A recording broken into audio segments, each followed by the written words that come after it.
तो नेक्स्ट आता है हमारा कॉलन। कॉलन को हम अर्धविराम भी बोलते हैं। इसमें देखिए क्या होता है, इसमें हम जब किसी की कोई इंट्रोडक्शन बताते हैं, कोई डिटेल एग्जांपल बताते हैं, कैसे, जैसे to give example, introduce a list of sentence, या फिर डेफिनेशन। देखिए एग्जांपल्स हम कैसे देंगे कि मेरे साथ कौन कौन गया, that I took with me 3 friends, Rakesh, Mohan and Sohan. तो वहां पे हम कॉलन का यूज करेंगे डॉट्स के साथ। उसके साथ जैसे अगर कोई 3 चीजें बतानी, जैसे the 3 committees are as follow, कि 3 कमिटी सिलेक्ट हुई हैं, उनमें से कौन सी, जैसे first sports committee, then health committee and then finance, right. They selected 2 books, the wings of fire and the iron man. तो इस तरह से जैसे हमने किसी की कोई सेंटेंस की जो है ना लिस्ट बतानी हो, या फिर कोई एग्जांपल देना हो। सेकेंडली डेफिनेशन के लिए कैसे यूज करते हैं, जैसे हमने यहाँ पे लिख दिया नाउन, यहाँ पे हमने लिख दिया नाउन, है ना, नाउन लिख दिया, और उसके बाद हम लगाएंगे, यहाँ पे लिखा नाउन और ये कॉलन लगा देंगे, यानी कि ये कॉलन लगने के बाद ही इसकी डेफिनेशन यहाँ पे रहेगी, इट इज अंडरस्टूड। जैसे यहाँ पे लिखा noun, name of a person, place और थिंग, यानी कि ये इसकी डेफिनेशन है। यहाँ पे लिखा हॉके, हॉके लिखने के बाद मैंने कॉलन लिख दिया, यानी कि ये इसकी क्या होगी, डेफिनेशन होगी। अगर मुझसे कोई पूछे हॉकी और यहाँ पे डॉट्स लगा दे, तो मैं समझूंगा कि मुझे उसकी डेफिनेशन बतानी है, the national game of India. Then same pronoun, what is pronoun? It avoids the repetition of the noun in the sentence. So you know very well. तो इस तरह से भी हम कॉलन को यूज करते हैं।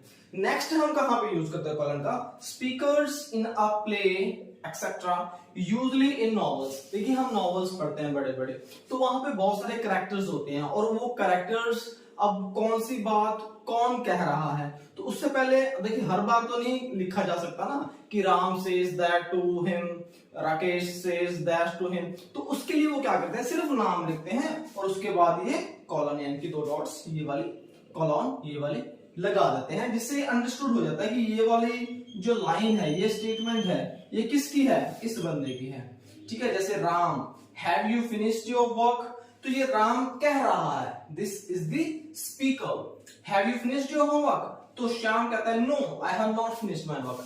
हैव यू यानी कि वो किसको कह रहा है, राम को, तो राम द्वारा यहाँ पे फिर आएगा और वो अपना आंसर देगा। तो इस तरह से पूरी कन्वर्सेशन चलती है, जिससे कि लिखना बहुत आसान हो जाता है, जगह भी बचती है, अंडरस्टैंड भी अच्छा होता है, और एक सही समझ बनती है कॉलन से, राइट। तो colon is also an important punctuation. Then last कहां पे यूज होता है, ये होता है टाइम के लिए। हम टाइम लिखते हैं जैसे 3:15 AM, राइट, या फिर 9:12। तो जो बीच में आते हैं 2 डॉट्स आते हैं, उसके लिए भी हम करते हैं। मिनट्स की भी लिखते हैं, जैसे अगर मिनट्स हो, जैसे 15 मिनट्स 5 सेकेंड्स, तो वहां पे भी हम इसका यूज करते हैं। AM PM में आवर्स के लिए, रेशो के लिए। देखिए रेशो भी तो हम यूज करते हैं ना, जैसे अगर मैं कहूं कि एक टीचर के पीछे 30 स्टूडेंट्स की रेशो है, तो मैं क्या लिखूंगा, 1 पॉइंट ऐसे 1:30, यानी कि एक टीचर है और उसके ऊपर कितने स्टूडेंट हैं, 30। क्लियर, तो ये रेशो को भी शो करता है। तो आई होप कॉलन समझ गए। कॉलन ज्यादा लंबा चौड़ा नहीं है, लेकिन इसकी समझ हमें होनी चाहिए कॉलन की। कॉलन हम एग्जांपल के लिए यूज करते हैं, लिस्ट ऑफ सेंटेंस के लिए यूज करते हैं, डेफिनेशन के लिए यूज करते हैं, देन स्पीकर जो होते हैं नॉवेल्स में उसके लिए यूज करते हैं, और टाइम, मिनट्स, आवर्स और रेशो के लिए हम इसको यूज करते हैं। होप आपको ये समझ आएगा। नेक्स्ट हम करते हैं सेमीकोलन। तो सेमीकोलन में क्या होता है, देखिए इसकी थोड़ी सी डेफिनेशन कर लेते हैं। होता क्या है, देखिए to join 2 related independent clauses. Independent clauses जो होते हैं उनको जोड़ने के लिए in the place of comma और कोऑर्डिनेटिंग कंजंक्शन। देखिए हम इनको जो है ना अवॉइड कर सकते हैं, इनको अवॉइड कर सकते हैं, क्या यूज करके, सेमीकोलन यूज करके हम इन चीजों को अवॉइड कर सकते हैं। यानी कि जो हमारा ये कोऑर्डिनेटिंग कंजंक्शन है ना, जो मैंने आपको करवाए थे फैन बॉय से, आपको याद होगा, फॉर, एंड, नॉर, बट, और, येट और सो, ये मैंने आपको करवाए थे, कोऑर्डिनेटिंग कंजंक्शन कराए थे मैंने आपको। If you have not watched videos, you can go in that my previous videos and can check it out. ये वाली वीडियोस मैंने अच्छे से करवाई हुई हैं। तो ये वाले कंजंक्शन जो है इसको हम अवॉइड कर सकते हैं।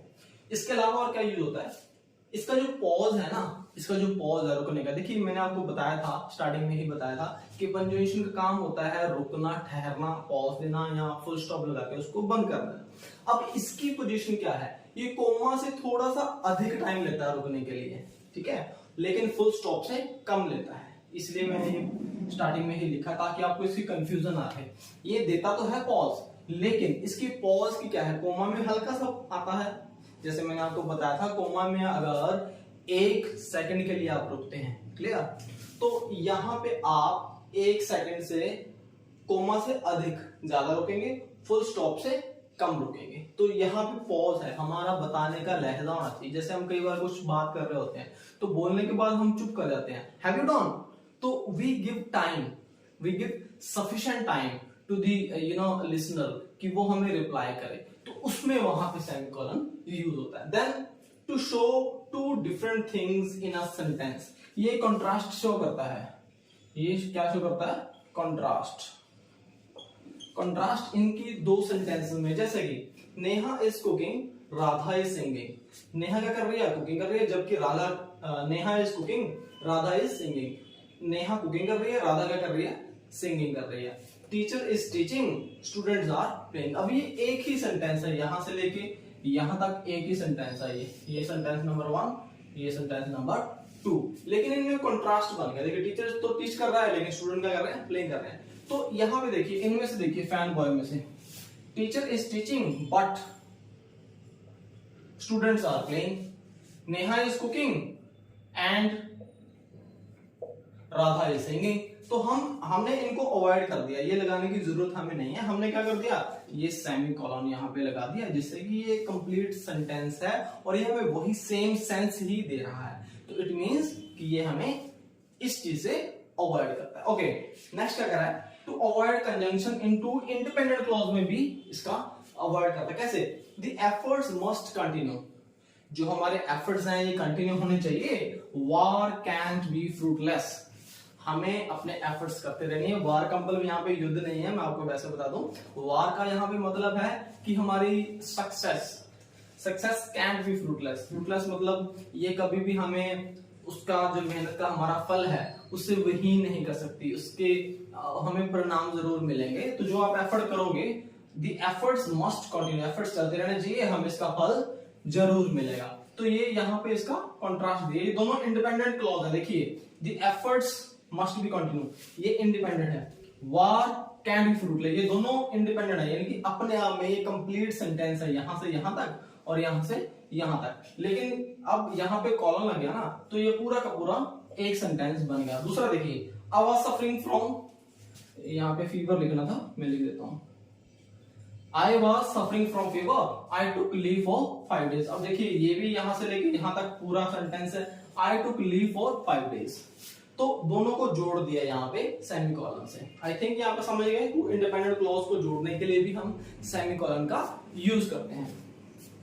When to use as introductory or explanatory words, जब हम कोई चीज एक्सप्लेन करते हैं, एक्सप्लेनेटरी करते हैं या फिर उसको इंट्रोड्यूस करते हैं। जैसे she completes her work in time, देखिए यहां तक ये कंप्लीट है, she completes her work in time, she never wastes her time anywhere। अब यहां पे ये लगने से ना उसको बिल्कुल ही उसको कंट्रास्ट कर दिया उस चीज को, ये दोनों चीजें जोड़ दी और सेंटेंस एक ही बन गया। तो इंट्रोड्यूस कर दिया इसने और साथ साथ क्या कर दिया, एक्सप्लेन भी कर दिया। I think you have visited the red fort, यहां तक देखिए, आई थिंक मुझे लगता है कि आप रेड फोर्ट जा चुके हैं। यहां पे आगे थोड़ा सा उसने एक्सप्लेन कर दिया, सिचुएटेड इन दिल्ली, जो कि सिचुएटेड है कहां पे स्थित है, दिल्ली पे। तो आई होप यहां तक समझ आ गया, I think you have visited the red fort situated in Delhi. तो इस तरह से ये इंट्रोड्यूस भी करता है, साथ साथ एक्सप्लेनेटरी भी करता है। तो सेमीकोलन का यही यूज है। ठीक है, नेक्स्ट करते हैं। तो नेक्स्ट आता है हमारा एलिप्सिस। एलिप्सिस होते हैं हमारे 3 डॉट्स और 4 डॉट्स, जो हम ऑटोमेटिक हमारी समझ में आ जाए, या फिर हम वो अनसेड वर्ड्स रहते हैं और वो राइटर जो होता है वो कोशिश करता है कि आप इसको ऑटोमेटिक समझो। वो लिखता नहीं है लेकिन समझा जाता है। क्लियर। और ये आप में समझ भी होनी चाहिए कि किस चीज को ये इंडिकेशन कर रहा है। एलिप्सिस का अर्थ होता है ओमिशन करना, ओमिटेड वर्ड्स, जो लिखे नहीं जाते सिर्फ समझे जाते हैं। इसकी थोड़ी डेफिनेशन करते हैं। ये 3 डॉट्स भी होते हैं, 4 डॉट्स भी होते हैं। 3 और 4 डॉट्स कहां कहां यूज होते हैं वो भी हम करेंगे। That shows N omission words. देखिए ओमिशन मतलब जो लिखे नहीं है, गैप है, या फिर ये कहते हैं कि वो अनरिटन है, विदाउट रिटन है और वो आपको समझ नहीं है। या फिर रिप्रेजेंट्स अ पॉज, पॉज भी जैसे रिप्रेजेंट करता है। Suggest there is something left unsaid. देखिए समथिंग लेफ्ट अनसेड यानी कि कुछ जो है वो बिना लिखा हुआ रह गया, यानी कि लिखा नहीं है, लेकिन जो एक अच्छा रीडर है और जो एक अच्छा राइटर है वो बिना लिखा हुआ भी समझा देगा, और जो पढ़ने वाला है वो बिना लिखा हुआ भी पढ़ लेगा, समझ लेगा। बस यही इसका यूज है। देखिए इसमें क्या है, थोड़ा सा पढ़ेंगे इसको। 3 dots in middle in the beginning और in the beginning of the sentence. देखिए जो 3 डॉट्स है ना, ये सेंटेंस के या तो बिगिनिंग में आएंगी या फिर स्टार्टिंग में आएंगी। 3 डॉट्स मैंने आपको यहाँ पे करवाई थी, ये there are 3 dots and 4 dots. जो 3 डॉट्स है ये वाली, ये या तो सेंटेंस की बिगिनिंग में आएंगी, स्टार्टिंग में आएंगी, या फिर सेंटेंस के बीच में आएंगी। लेकिन जो 4 डॉट्स है, देयर आर 4 डॉट्स, वो सिर्फ सेंटेंस के एंड में ही आएंगी। क्लियर। यहाँ पे लिखा हो 3 डॉट्स इन द मिडल और in the beginning of the sentence and 4 dots at the last of the sentence। यानी कि 3 जो डॉट्स हैं वो या तो स्टार्टिंग में आएंगी या फिर मिडल में आएंगी, और जो 4 डॉट्स हैं वो सेंटेंस के एंड में आएंगी। जैसे यहाँ पे लिखा example, dash is a beautiful girl and looking. अब देखिए डैश, अब यहाँ पे ये जैसे ओमिटेड है, यहाँ पे कुछ लिखा नहीं हुआ। अगर स्टार्टिंग में पैराग्राफ चल रहा है और शैम नाम की लड़की का जिक्र हो रहा है तो वहां पे वो लिखेगा नहीं, लेकिन आपको अनसेड छोड़ दो। यहाँ पे क्या लिखा है, समथिंग लेफ्ट अनसेड, तो यहाँ पे वो लिखेगा नहीं। अगर मैं यहाँ पे ये फिल कर दूं कि sham is a beautiful girl and she is looking, अब यहाँ पे भी नहीं लिखा। देखो लास्ट में कितनी डॉट्स आई हैं, 4 डॉट्स आई हैं। स्टार्टिंग में कितनी है, 3 है, तो ये 4 डॉट्स लास्ट में ही आएंगी। या फिर आप ये कह सकते हो कि ये जो लास्ट डॉट है, इसको समझने के लिए ये जो लास्ट डॉट है ये फुल स्टॉप है, जो हमने यूज करते हैं सेंटेंस को एंड करने के लिए। यूजुअल हमारी कितनी होती है, 3 ही डॉट्स यहाँ पे यूज होंगे, लेकिन लास्ट जो डॉट है वो हमारा किस लिए यूज होगा, फुल स्टॉप की तरह। इसको आप याद रखने के लिए ऐसे रख सकते हो, यानी कि 3 ही डॉट्स यूज होंगे एलिप्सिस के लिए। तो Shan is a beautiful girl and she is looking very nice. अब मैं यहाँ पे लिख दूं वेरी नाइस, तो ये एक अनसेड है। अब आप ये जो एडजेक्टिव है, एडवर्ब, इसको आप अपने तरीके से लिख सकते हो। She is looking very awkward भी लिख सकते हो, लेकिन यहाँ पे ब्यूटीफुल लिखा है, तो ये रीडर का अपने भाव से समझेगा और राइटर अपने भाव से लिखेगा, इसलिए एलिप्सिस हम यूज करते हैं। आई होप आप समझ रहे हो। सेकंड है Rahul went to Jaipur with, अब यहाँ पे फिर वही लास्ट, ये यहाँ पे 3 डॉट्स आएंगे। अगर मैं लिखूं तो यहाँ पे मैं कुछ लिख सकता हूँ, जैसे with his friends, with his friends, तो यहां पे क्या आ जाएगा, ये वाला इसमें फिल हो जाएगा। लेकिन ये लास्ट में आ रहा है तो यहां पे कितने आएंगे, 4 dots. Jack is the man who, अब यहाँ पे हु आ गया ना, यहाँ पे 4 डॉट्स आ गए। यहाँ पे लेफ्ट अनसेट कर दिया लेफ्ट में, क्योंकि यहाँ पे सेंटेंस पूरा नहीं हो रहा, यहाँ पे पूरा हो रहा था, यहाँ पे पूरा नहीं हो रहा। तो यहाँ पे आप कर सकते हो Jack is the man who met me yesterday, who met me yesterday. Jack is the man who met me yesterday. तो इस तरह से आप सेंटेंस को पूरा कर सकते हो, लेकिन ये 4 डॉट्स और 3 डॉट्स का आपको ध्यान रखना है। इसके अलावा जो एलिप्सिस है इसका और कोई यूज नहीं होता। तो आई होप यहां तक आप समझ गए एलिप्सिस। नेक्स्ट आता है हमारा post office S.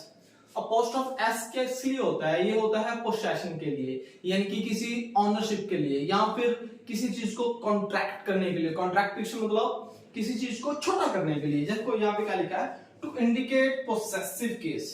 Possessive in the sense कि किसी की चीज के ऊपर अपना हक, अपना अधिकार, अपनी ऑनरशिप रखना।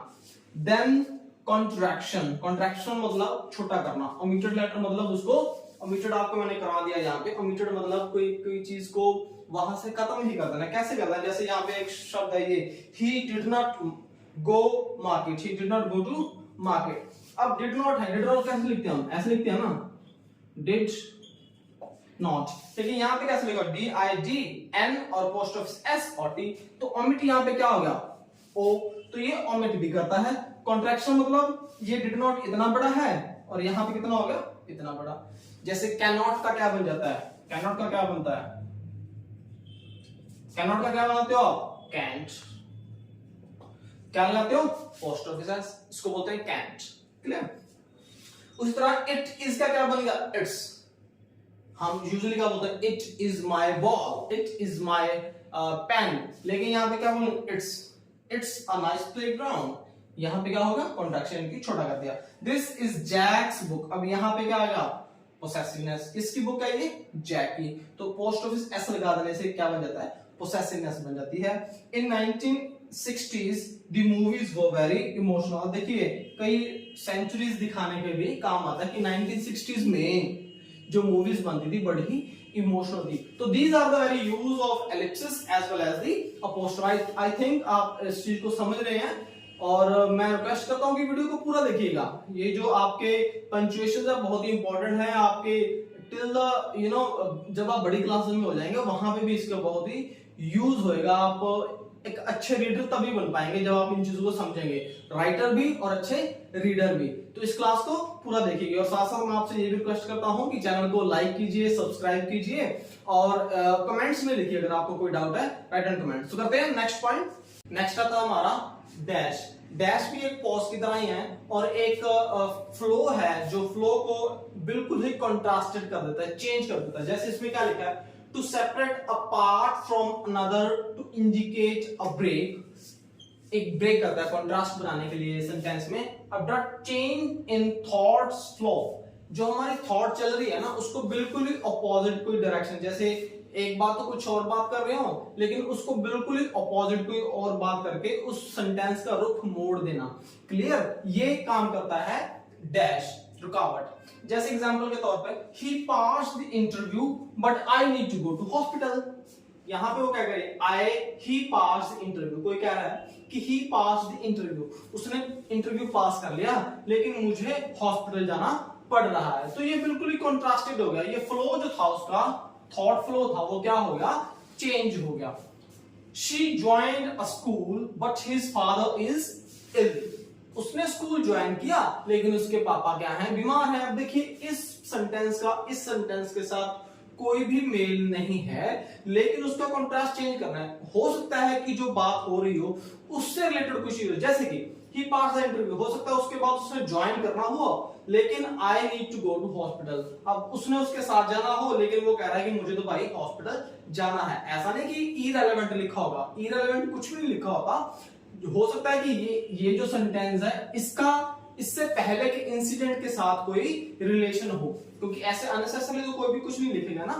She joined a school but his father is ill, जैसे उसने स्कूल तो ज्वाइन कर लिया लेकिन उसके पापा क्या हैं, बहुत ही बीमार हैं। तो इसका अर्थ ये भी तो हो सकता है कि शायद वो ज्वाइन करे या ना करे, whether she will continue or not। तो इसलिए इसका अर्थ बिल्कुल ही विहीन नहीं होता, इसका रेलेवेंट तो होता है, हो सकता है इससे पहले के इंसिडेंट से हो। लेकिन ये जो सेंटेंस है ये सारा का सारा एक ही सेंटेंस है, लेकिन इसको कंट्रास्ट करने के लिए हम क्या यूज करते हैं, डैश यूज करते हैं। और हल्की सी इसमें सेकेंडली हम इसका यूज करते हैं रुकावट के लिए, हल्का सा पॉज देते हैं इसके लिए। सेकंड इसका यूज होता है पॉज के लिए, जैसे Ram don't go now, it's too late, Ram अभी मत जाओ, बहुत लेट हो गया, यानी कि बहुत लेट हो गया। इसके लिए हम कुछ जैसे सब्जेक्ट नहीं लेते, उसी लाइन को कंटिन्यू कर देते हैं, सिर्फ क्या लगा के, ये डैश लगा के।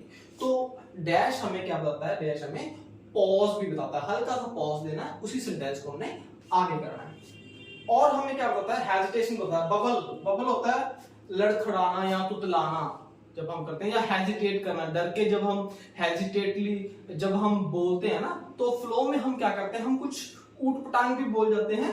क्योंकि जैसे अगर मैं बोल रहा हूं तो मैं आपको करके बता सकता हूं, लेकिन जब लिखना हो तो लिखेगा कैसे राइटर, तो उसके लिए वो क्या करेगा, इसका यूज करेगा डैश का। जैसे he said you can't speak to me like this, no, वो हेजिटेट कर रहा है, you can't speak to me like this, तो वहां पे वो अपनी भावना बता रहा है कि जो पर्सन था he was fumbling, he was feeling hesitation। तो this is the very use of dash over here। इसके अलावा कहाँ यूज होता है, ओमिट पेज नंबर या एनी डिजिट, शो सीरीज या फिर मंथ। जैसे हम लिखते हैं ना कि बारी पेज नंबर 18 to 27, नो, जैसे ये वाली चीजें जो है वो पेज नंबर 18 से लेके 27 तक लिखी हुई है, you can go and check it out. तो वहां पे भी हम ये क्या यूज करते हैं, डैश यूज करते हैं। फिर हम बोलते हैं कि भाई यहाँ तो बहुत ही सर्दी पड़ती है, कौन से महीनों में, June to December is the very famous place for this. Then chapter हम बोलते हैं ना, chapter 5th to 10th we have completed, तो वहां पे भी हम इस डैश का यूज करते हैं। इसके अलावा कई वर्ड्स भी हैं ऐसे जैसे मेक, आप, man of war, passer by, इसके अलावा और से बहुत से वर्ड्स हैं जिनके बीच में ये चीज आती है। क्लियर, तो ये डैश यहाँ पे यूज होता है डैश के लिए। क्लियर, तो आई होप यहाँ पे समझिए। इसके बाद आता है हमारा हाइफन। हाइफन और डैश में थोड़ा सा ही डिफरेंस है, वो हम करते हैं।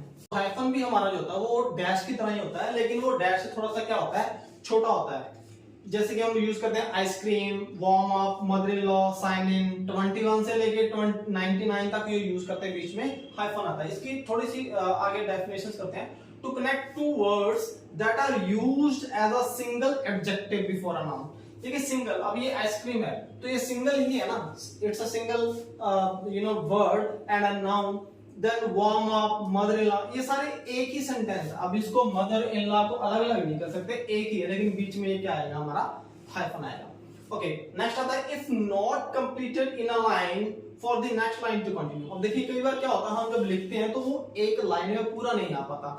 हालांकि अगर हम कंप्यूटराइज्ड लिखे तो उसमें एडजस्टेबल दिया होता है, लेकिन the time we are writing on a notebook और समवेयर एल्स, तो कई बार क्या होता है कि वो सेंटेंस इतना बड़ा होता है तो पूरा नहीं आ पाता, तो हम वहां पे क्या करते हैं, ये हाइफन लगा देते हैं। जैसे Ravi was not PRE and then हम यहाँ पे लगाएंगे हाइफन, सेंट यहाँ लिख दिया, तो ये सारा वर्ड एक ही है। ये समझाने के लिए हम यहाँ पे हाइफन लगाते हैं, तो वो कंप्लीट सेंस बन जाती है। जैसे यहाँ पे Ravi was not present in the meeting. उसी तरह Shan is indeed an intelligent girl. अब यहाँ पे इंटेली यहां तक आ गया और हाइफन लगा के जेंट यहाँ पे लिख दिया, तो इंटेलिजेंट ये एक ही सेंटेंस, एक ही वर्ड है, ये समझाने के लिए हम यहाँ पे हाइफन यूज करते हैं। ऑलराइट, नेक्स्ट कहां यूज करते हैं, टू ज्वाइन कंपाउंड वर्ड्स। देखिए कंपाउंड वर्ड्स भी होते हैं हमारे इंग्लिश में ना, तो उसको यूज करने के लिए हम क्या करते हैं, हाइफन लगाते हैं। जैसे एंटी गवर्नमेंट, अब गवर्नमेंट अलग है, एंटी अलग है। अब ऐसा नहीं कि ये एक ही वर्ड हो सकता है, एंटी लगा के हम कुछ भी लगा सकते हैं। नो, एंटी एजुकेशन, तो एजुकेशन के खिलाफ, नो, इस तरह से। एंटी टेररिस्ट यानी कि टेररिस्ट के खिलाफ, तो एंटी गवर्नमेंट यानी कि गवर्नमेंट के खिलाफ, तो ये हाइफन बीच में लग जाता है तो वो एक ही सेंटेंस बन जाता है। जैसे एक्स प्रेसिडेंट यानी कि पूर्व राष्ट्रपति, देन कोऑर्डिनेशन या ex wife, ex girlfriend, pre planned, हमारा जो पहले से प्लान होता है, pre plan, door to door. तो इस तरह के वर्ड्स हमारी जो है ना वोकैबुलरी में आते हैं, जिनको लिखने के लिए हमें हाइफन का यूज करना पड़ता है। हालांकि इसमें पॉज जैसा कुछ नहीं आता, वो एक ही वर्ड होता है, लेकिन आता है, लिखा ही ऐसे जाता है। जैसे इसका छोटा सा एग्जांपल आप ले लो, मदर इन लॉ, तो इसको हम चेंज भी तो कर सकते हैं ना, ये फादर इन लॉ भी हो सकता है, ब्रदर इन लॉ भी हो सकता है, सिस्टर इन लॉ भी हो सकता है, ब्रदर इन लॉ, कुछ भी हो सकता है। उसी तरह जैसे एंटी गवर्नमेंट है, तो मैंने आपको इसके एग्जांपल दिए, तो ये चेंज हो सकता है। जैसे एक्स प्रेसिडेंट है तो एक्स वाइफ है, एक्स गर्लफ्रेंड है, एक्स हस्बैंड भी हो सकता है, प्री प्लान्ड है, पोस्ट प्लान्ड भी हो सकता है। तो इस तरह से ये एक ही वर्ड्स नहीं होते, इनको चेंज करने के लिए हम बीच में क्या यूज करते हैं, हाइफन। आई होप यहां पे समझ आएगा। नेक्स्ट आता है हमारा स्लैश। स्लैश होता है दो चीजों के बीच में से एक चुनना, या फिर कई बार दोनों भी हो सकते हैं। ये एक ऑल्टरनेट होता है, एक चॉइस देता है। इसको करते हैं, इसका सिंबल है ये वाला, बिटवीन टू कंजंक्शन और नाउन टू शो चॉइस। जैसे फ्री टिकट्स आर अवेलेबल, किसके लिए, या तो चिल्ड्रन के लिए या फिर विमेन के लिए। ये हमें एक चॉइस देता है। इसका अर्थ होता है एंड या फिर और। जब हम एग्जाम करते हैं ना, तो एग्जाम में भी स्लैश दिया होता है, उसका अर्थ ये होता है कि या तो आप ये एक क्वेश्चन करो या फिर नीचे वाले छोटे छोटे 4 क्वेश्चन करो। तो वो हमें एक चॉइस देता है। एग्जाम जब हमारे एग्जाम आते हैं ना, तो क्वेश्चन पेपर में ये स्लैश दिया होता है, इसका बहुत ही यूज है। उसके अलावा कई बार हम पढ़ते हैं तो NA लिखा होता है, N/A, इसका मतलब होता है नॉट अवेलेबल।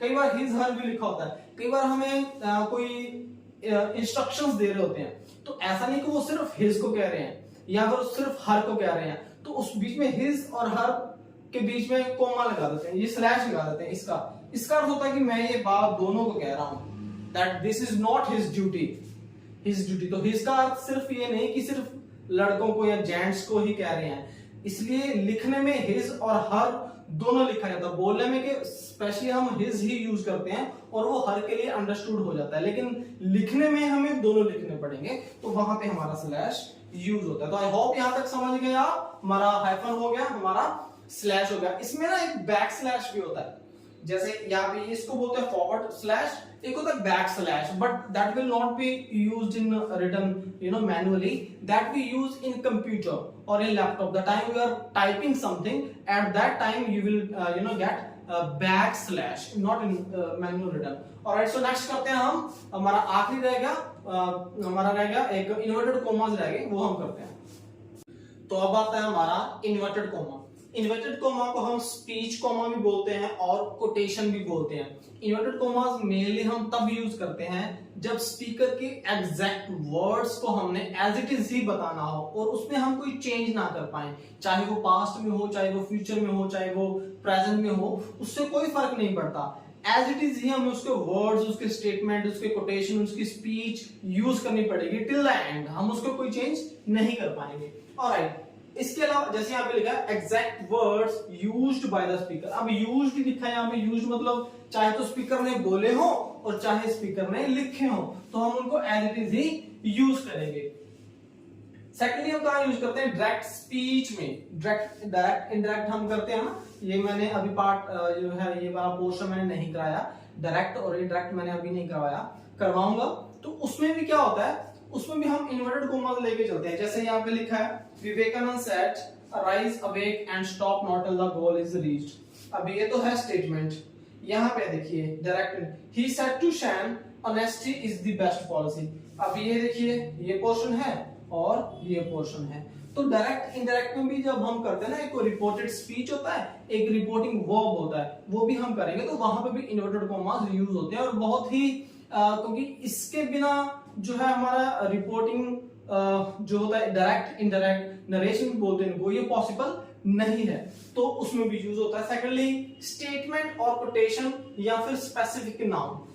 अब ये सिंगल कोमा भी होता है, जैसे यहाँ पे डबल है ना ये, तो सिंगल कोमास भी होते हैं, सिंगल कोमास में भी आते हैं, डबल कोमा भी आते हैं। ये सिंगल कब आते हैं, डबल कब आते हैं, वो भी मैं करवाऊंगा। इसके अलावा न्यूज़पेपर या बुक्स या पोम्स या स्टोरी हेडिंग या कोई प्रॉपर नाउन को अलग से दिखाने के लिए हम उसको यूज करते हैं। कुछ एग्जांपल करते हैं, जैसे मैंने यहाँ पे लिखा था कि आई have not red helmet sofa. अब देखिए, अब ये हेलमेट है, हेमलेट एक शेक्सपियर का नॉवल है, बहुत ही बढ़िया नॉवल है, इट्स वर्ल्ड फेमस नॉवल हेमलेट। तो इसमें क्या है, इसमें जो इन्वर्टेड कोमास है ये सिंगल है। ये सिंगल इसलिए है क्योंकि ये किसी के स्पोकन वर्ड्स नहीं है, it is the name of a specific noun, particular noun, जो नॉवल का नाम है, शेक्सपियर ने लिखा है, और इसलिए इसको हम सिंगल इन्वर्टेड कोमास में ही रखेंगे। ये वर्ड्स नहीं है। जैसे यहाँ पे क्या लिखा हुआ है, या तो न्यूज़पेपर हो या बुक्स हो या पोम हो, स्टोरी हो, नॉवेल्स हो, ठीक है ना, I forgot to write over है, नॉवेल्स हो, तो वो भी यहाँ पे क्या है, इन्वर्टेड कोमास में ही आएंगे। और फर्स्ट इनका जो लेटर रहेगा वो क्या रहेगा, कैपिटल रहेगा, क्योंकि नॉवेल्स है इसलिए कैपिटल रहेगा, इन्वर्टेड कोमा में इसलिए कैपिटल नहीं रहेगा। ऑलराइट, देन सेकंड एक एग्जांपल है टॉम एंड जेरी। अब देखिए ये भी कोई वर्ड्स तो नहीं है ना, these are not the words, but this is the name of a channel और a cartoon show I believe, so we will use inverted commas over here, right, not double but single. Double हम वही use करेंगे जहां पे किसी को कोई speaking terms हो, बोल रहा हो या फिर कुछ लिखा हो, वहीं पे हम यूज करेंगे। अब हम बात करते हैं डबल की। डबल हम यहां यूज करते हैं, Vivekananda said arise awake and stop not till the goal is reached. अब उनके ये एग्जैक्ट वर्ड्स हैं और ये कभी भी चेंज नहीं होंगे क्योंकि वो ऐसा लिख चुके हैं। इसमें हम अपनी मर्जी से कोई भी चेंज नहीं कर सकते, एटलीस्ट इस लाइन में तो नहीं कर सकते, राइट। हम अपने प्रेजेंट, पास्ट और फ्यूचर के अकॉर्डिंगली हम अपना टेंस सेट करके बता सकते हैं, लेकिन जो उनके वर्ड्स हैं, वर्ड्स उनके एग्जैक्ट रहेंगे, एज इट इज रहेंगे। तो वहां पे हम उनको इन्वर्टेड कोमा से करते हैं कि ये उनकी एक बंद हो गया, ये इनको पैक कर दिया इस वर्ड्स को, अब हम इनको हिला नहीं सकते। इसी तरह एक और शब्द, he said to me honesty is the best policy. अब देखिए ये भी स्टेटमेंट है, it will also not change. इसके अलावा एक और चीज आती है बाहर, देखिए क्या होता है, अगर कई बार क्या होता है कि डबल इन्वर्टेड कोमास के बीच में भी एक स्पेसिफिक नाउन आ जाता है, क्योंकि लैंग्वेज है, देखिए लैंग्वेज का तो कोई मतलब कहूं तो कोई अंत नहीं है, कोई रूल्स भी कई बार हम उसको ऐसा लगता है कि ये रूल से परे है, लेकिन लैंग्वेज है तो we will have to do it. तो कुछ एक चीजें इसमें ऐसी हैं जो हमें समझनी पड़ेंगी। कैसे, जैसे ही she said to me have you seen the Spiderman और नॉट। अब देखिए यहां से इन्वर्टेड कॉमा स्टार्ट हुए डबल, उसके एग्जैक्ट वर्ड हैं, लेकिन अगर एग्जैक्ट वर्ड्स के बीच में भी कुछ स्पेसिफिक आ जाता है तो डबल इन्वर्टेड कोमास के बीच में हम उनको सिंगल इन्वर्टेड कोमास में लेंगे, डबल में नहीं यूज करेंगे। सिंगल, अगर हम डबल इन्वर्टेड कोमा में कोई भी चीज यूज कर रहे हैं तो वहां पे हम क्या यूज करेंगे, सिंगल इन्वर्टेड कोमास यूज करेंगे यहाँ पे, ठीक है, डबल नहीं यूज करेंगे। इसका एक एग्जांपल और भी है, Jack said I read the Gita every day. अब देखिए यहां से डबल इन्वर्टेड कोमा स्टार्ट हो रहे हैं, यहां तक एंड हो रहे हैं, लेकिन इसके बीच में एक स्पेसिफिक एक प्रॉपर नाउन आ गया जिसकी हम रिस्पेक्ट करते हैं, एक ग्रंथ की, एक हिंदू ग्रंथ की। सो आई रीड द गीता, अब यहाँ पे द गीता है तो इसको क्या कर दिया, इन्वर्टेड कोमा में रख दिया, ताकि इसे भी एक स्पेसिफिकेशन मिल सके। तो आई होप इन्वर्टेड कोमास को भी आप समझ गए हैं। हमने सारे पंक्चुएशन बहुत ही ध्यान से, बहुत ही डिटेल में किए हैं। मुझे पता है कि क्लास बहुत लंबी हो गई है, लेकिन मैं चाहता हूं कि आपको कोई डाउट ना रहे, कोई डाउटफुल इसमें ना रहे। अभी भी कुछ एक पंक्चुएशंस इसलिए रह गए क्योंकि वो कंप्यूटर्स में यूज होने वाले पंक्चुएशन है, उसकी भी मैं अलग से क्लास लूंगा और वो भी आपको विद एग्जांपल्स, विद डेफिनेशंस मैं कराना चाहूंगा ताकि आप कभी भी ना भूलें। और मेरी कोशिश रहती है कि सभी बच्चों को, चाहे वो किसी भी स्टैंडर्ड से हो, 6 to 12 के, उनको ये समझ आए, इसलिए मैं उसके हिसाब से ही एग्जांपल सेट करके लेके आता हूं ताकि बच्चों को समझ आ सके। तो बच्चों, अगर आपको ये क्लास मेरी समझ आई, पसंद आई, तो प्लीज इस वीडियो को लाइक कीजिए, मेरे चैनल को सब्सक्राइब कीजिए। अगर आपका कोई डाउट है, कोई सजेशन है, कोई कॉम्प्लीमेंट है, तो write in my comment section, definitely I'll reply. So thanks a lot, thanks a million for watching my video. Keep watching, keep smiling. Thank you. Jai Hind, Jai Bharat.